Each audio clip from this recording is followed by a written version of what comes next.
శ్రీమద్ భగవద్గీతలో 37వ ప్రస్తావన గురించి తెలుసుకోబోతున్నాం.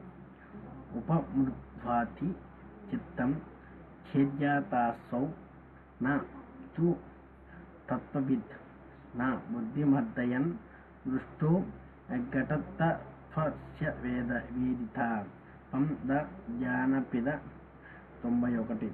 లౌకిక వ్యవహారానికి తత్వజ్ఞానానికి ఏమాత్రము విరోధం లేదు.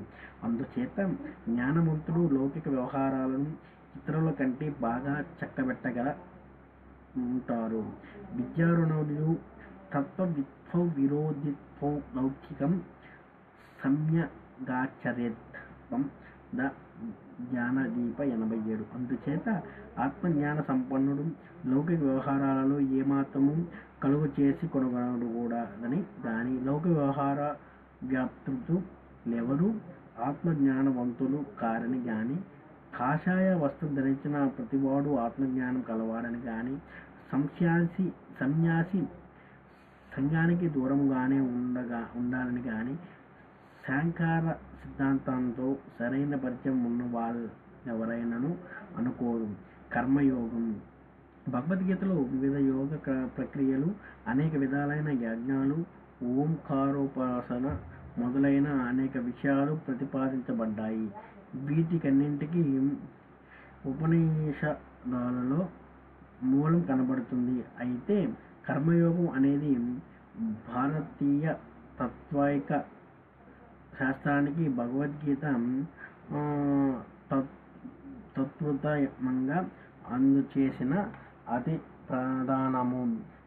ఆస్తి కదార్శనకు అందరూ అంగీకరించినది అయిన మహోన్నతమైన అపూర్వ సిద్ధాంతంగా కనబడుతుంది.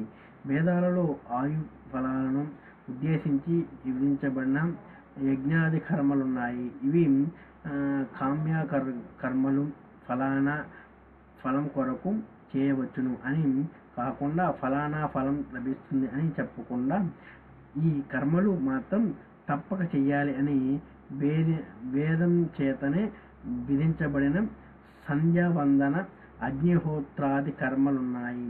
ఇవి నిత్య కర్మలు. సూర్య సంక్రమణదారులు, సూర్య చంద్రోపరాదారులు అనే నిమిత్తాన్ని పురస్కరించుకొని చేయవలసిన కొన్ని కర్మలున్నాయి. అవి నైమిత్తిక కర్మలు. వీటిలో కొన్ని నిత్య కర్మల కిందకే వస్తాయి. అహితాగ్ని గృహం దగ్ధం అయితే ఫలానా కర్మ చేయాలి అని విధింపబడిన కర్మ వంటి కర్మలు నైమిత్తిక కర్మలు అని కొందరంటారు. ఇవన్నీ వేద విహితాలే గాని సౌత కర్మలు. క్షత్రియుడు ధర్మ రక్షణ కోసం యుద్ధం చేయాలి. పరిపాలకుడు దుష్టులను దండించాలి. వైశ్యుడు కృషి, పశుపాలనం, వాణిజ్యం మొదలైనవి చేయాలి. ప్రతి ఒక్కడు ధార్మికమైన వృత్తిని అవలంబించి తన మీద ఆధారపడి ఉన్న వాళ్ళందరినీ పోషించాలి.